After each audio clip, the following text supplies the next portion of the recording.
Hello, Screamer, and welcome to Scream Stream, your weekly spoiler-free guide to streaming horror entertainment. I'm your host, James Gass.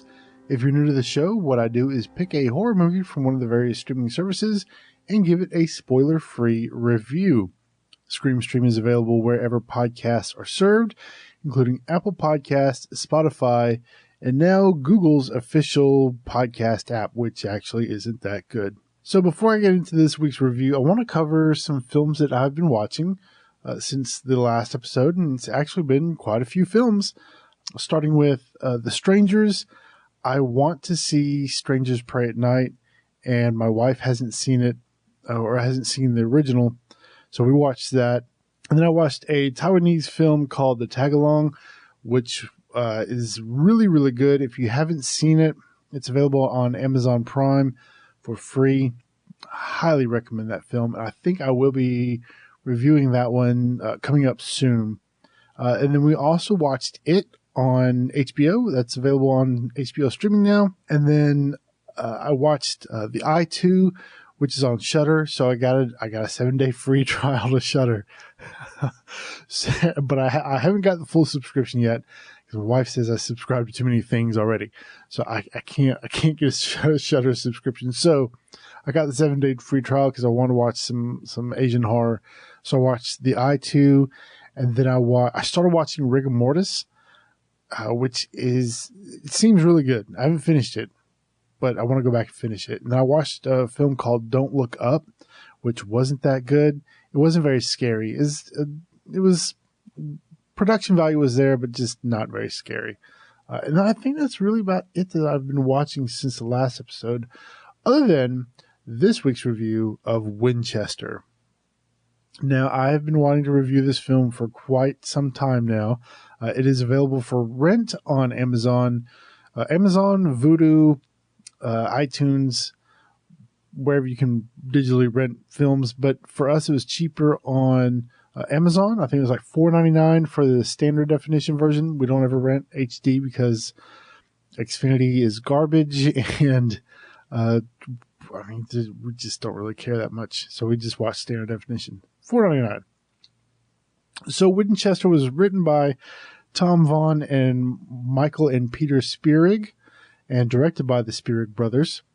I think they also did the new Saw film, Jigsaw. Yeah, they did Jigsaw, and they did Daybreakers, which was really good. They did another film called Undead, which I've seen around here and there, but never actually got around to watching it. I do want to watch that.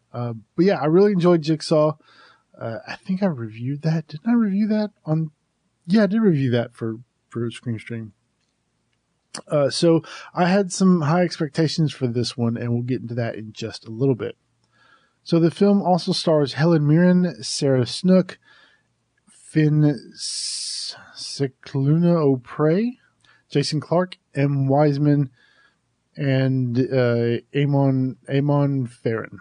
And for a brief plot synopsis, ensconced in her sprawling California mansion, eccentric firearm heiress Sarah Winchester believes she is haunted by the souls of people killed by the Winchester repeating rifle.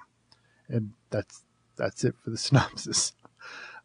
So I'm not really going to say a whole lot about the acting, because there's some really big actors in this film, and for the most part, they all did really well. I think with the exception of Sarah Snook, who I don't know if, maybe it's just that I didn't like her in this role. I just thought that she came off kind of robotic. There was not a whole lot of personality there. I just didn't think she was good in this part. Now, I think I've seen her in some other stuff, and she was fine. But for this role, just didn't really do it for me. But as for everybody else, I thought they did a great job. Characters were really interesting, with the exception of Sarah Snook's character. But the rest of the characters were well written. I thought their development was good. The character of Sarah Winchester, I thought there's a lot of depth to her. I kind of figured, I kind of assumed going into the film that I don't know, her character would be kind of shallow, There wouldn't be a lot of depth to it. It would just be kind of, here's Winchester and some bad stuff happens to her. But there is a lot of emotion involved, and there's a lot of layers to her character, I guess, is what I'm trying to say. So I thought Helen Mirren did a really good job playing Sarah Winchester. Jason Clarke, who played Dr. Eric Price, I liked his character. I liked his backstory. I liked the kind of struggle that he was going through. And we find out a lot more about his backstory. I thought it tied in nicely with the film and the overall plot. I liked his character a lot. And then we had Henry, played by Finn Scicluna-O'Prey. Sorry. I think he was kind of like, he was the catalyst for the main plot point. I think he was okay. I don't know if he's done anything else before this. Let me take a quick look. All right, so he's done a few things. 1, 2, 3, like he's done 6 other things. I think it could have been a little better, but it was okay for what it was. As far as his character goes, I think his character could have been fleshed out a little more. I thought it was a little one note and kind of fell a little flat for me. But I mean, it wasn't like a deal breaker for the film. As for the special effects, visuals, I liked them. Nothing looked super CGI. They were well done. A lot of production value. So I was okay with that. I liked the set design. The set was gorgeous. The cinematography, I loved it. I loved the colors. I loved the camera movements, the way things move throughout the house, because the house is like a character in of itself. And the way we move through it and the way it's shown, the way we move through hallways was just really well done. I loved that a lot. Cinematography was great. And I think, it could have been real tricky because of all the corners and the way things moved. And I think maybe some of the house was CGI. It could have been. I don't really know. And I think maybe a lot of it was, or seemed like it was, built in like a sound studio or something. Yeah, so the way the cameras moved throughout the house and revealed little bits here and there, I thought that was really well done. I love that a lot. And as for the plot and the overall story, it was good. I mean, it wasn't like exceptional and it wasn't terrible, but it was good. And, I've seen some comments where people, they say that it just kind of completely glossed over all the atrocities that the family had committed. And I get that. I understand why people would be upset about that. But you have to understand, they have a limited amount of time to make these films. Budget, you have to work within your budget. You can't tell all this stuff. You can't do a whole history lesson in an hour and a half. You just can't. So you have to take the best parts of the story. You have to make that entertaining. You have to find the best way to intertwine that with actual history to come up with a good film. And I think that's what they've done. They touched on a lot of the family history as much as they possibly could. They portrayed it as, she stated in the film that, she was upset and guilt-ridden by what her husband's company has done. And they made that perfectly clear. So, sure, they probably glossed. They probably didn't go into it a whole lot. But like I said, you have an hour and a half and you're trying to tell this other story about something that happened. You got to do what you got to do. And stuff gets left out. That's just the way it is. Yeah, I don't know. I'm sure it sucks, but, it is what it is. I still thought the plot was entertaining enough. I liked it. Like I said, it wasn't the greatest thing, but it wasn't the worst thing either. As far as like scare factor goes, it was pretty scary. I have to admit. I don't know what it is about jump scares, but they get me every single time. I think a film like this really needed them because I don't know if it wasn't really like a tense film. There wasn't a lot of suspense or like build up. You just like jump scare after jump scare after jump scare. But I don't think they were cheap. and I think they were well timed and well placed, and maybe that's why they got me. But I love the jump scares, and I felt this film really needed it. You know, a lot of times I always say films rely too much on jump scares, but I think this film needed them, and it had the right amount, and they were well timed. And I mean, the movie's scary. It was scary. I maybe jumped quite a bit, and there were some really creepy moments in there that I liked a lot. Overall, I think the film is good. It's worth a rental. I think it's worth the $4.99 to rent it. If you can buy it cheaper, like on DVD or Blu-ray, if you see it like in the bargain bin, I would do that, because I would like to go back and kind of watch it again and look for like maybe some Easter eggs that I missed, or some other things, some other like minor details that I didn't get to see. I would like to go back and watch it. And if it had like special features or something like that. It has a 5.4 on IMDb currently. I think that's really low. That's a really low rating for this film, especially the kind of performance that Helen Mirren gave. Like, she gave an amazing performance in this film. I absolutely loved her. So I would have to give this like a 3.75 out of 5. It wasn't great. It wasn't terrible, but it was pretty good. And it was entertaining, and it was kind of scary. So watch it in the dark. Watch it with a group of friends. It's a fun film.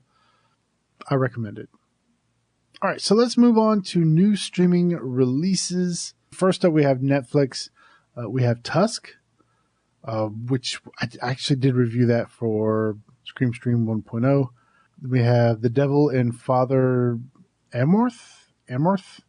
It's a horror documentary, Life After Beth, which is it's supposed to be like a horror comedy. We actually bought that film on Vudu, but we haven't watched it yet. Under the Skin, which is like a sci-fi thriller. Super weird movie. I didn't get it. Wife didn't get it.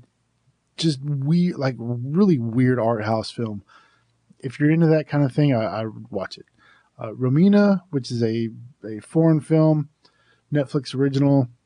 It's in my queue. I don't know a whole lot about it. I didn't watch a trailer or anything, but I might watch it. And then The Signal. This is the one with Lawrence Fishburne. I really want to see this. It's in my queue. I'll probably review it coming up soon. And that's it for Netflix. And then on Amazon Prime, we have Killer Workout from 1987, Zombie Creeping Flesh. Now, this has another title. I think it was called like City of the Living Dead or something. I can't remember what the other title for it was, but it's an Italian zombie horror film directed by Bruno Mattei and starred Maggie Newton and Franco Garofalo. Really good. Like if you're into like zombie gore, Italian zombie gore, it's a good one. It's like one of those must-watch kind of films. The Chosen from 2017. I've seen this cover here and there, and I've been meaning to watch it and just hadn't got around to it. But it is on Amazon Prime, so I'll probably check it out. And then we have Safe Word, Octopus 1 and 2, Head, which looks like an animated horror film. Anthology of Terror. Don't know what it is, but it's an anthology, so I'm probably going to watch it. The Shattering, H.P. Lovecraft's The Thing on the Doorstep. This doesn't have a very good rating, but I mean, it's H.P. Lovecraft, and I like the stuff based on his work, so I'll probably check it out. Then we have Zach Bagans' Demon House.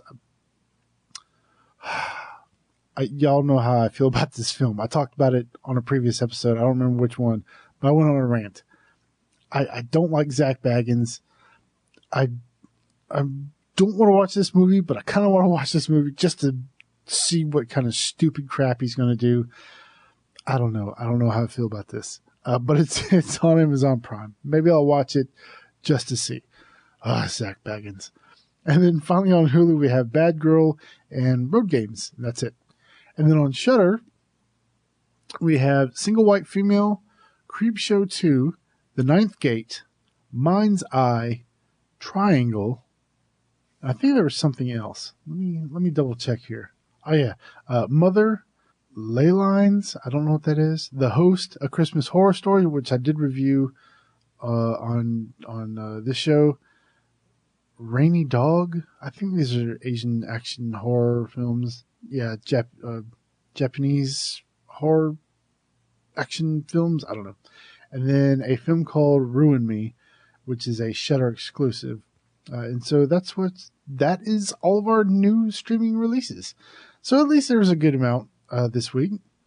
Not too shabby.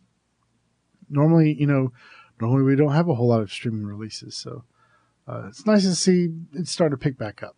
So, also in the theater, I did see Jurassic World, which I know isn't technically a horror movie, but there are some pretty scary moments in that. If we finally went and saw it this past weekend, I know we're like way behind on that, but if you haven't seen it, I would recommend it. I liked it. I thought it was good. It's kind of more the same, but I mean, it's Jurassic World. So, what are you going to do? All right, that's going to do it for this week's episode of Scream Stream.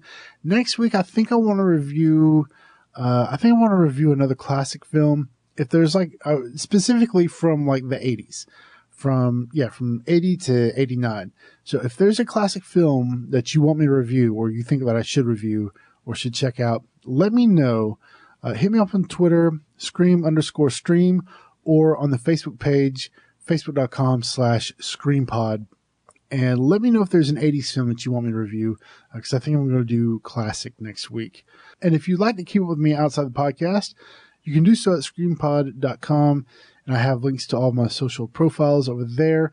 And while you're there, you can listen to all the episodes of this show. You can also subscribe to the podcast via your favorite podcatcher like Apple Podcasts, Spotify, Google Podcasts, which kind of sucks. And if you have a movie you'd like me to review, head over to the contact page on ScreamPod.com, fill out the form, or again, Facebook.com/ScreamPod or Twitter.com/Scream_stream. And specifically, again, next week, I want to do an 80s horror film. So if I don't hear from anyone, I'll just pick a film. There's like a couple I have in mind. And as soon as I find out, or as soon as you let me know, I'll post it on the Facebook page and on Twitter what movie I'm going to be reviewing. Almost lastly, if you want to support the show, head over to patreon.com/ScreamStream. I'm not going to have tiers anymore, just tiers, not TEARS, but like level contribution thing. I'm not going to do that anymore. Just there's $1 contribution. You can give as little or much as you want. I'm just asking for some help supporting the show, paying for like hosting and websites and all that stuff. So if you want to support the show, you can do it that way, or head over to the merchandise store. It's at teepublic.com/stores/scream-stream. And I have a bunch of like indie artists t-shirts in the store. There's a Scream Stream shirt there. And if you buy one, I get a commission. The artist gets a commission. Everybody gets a little bit from that. And you'll be supporting the show and an independent artist. So consider buying a t-shirt. Now, finally, lastly, music used for Scream Stream was created by Kevin MacLeod over to Compotech.com. Until next week, I'm James Gass saying, if it was real, the cameraman would be dead too. Good night.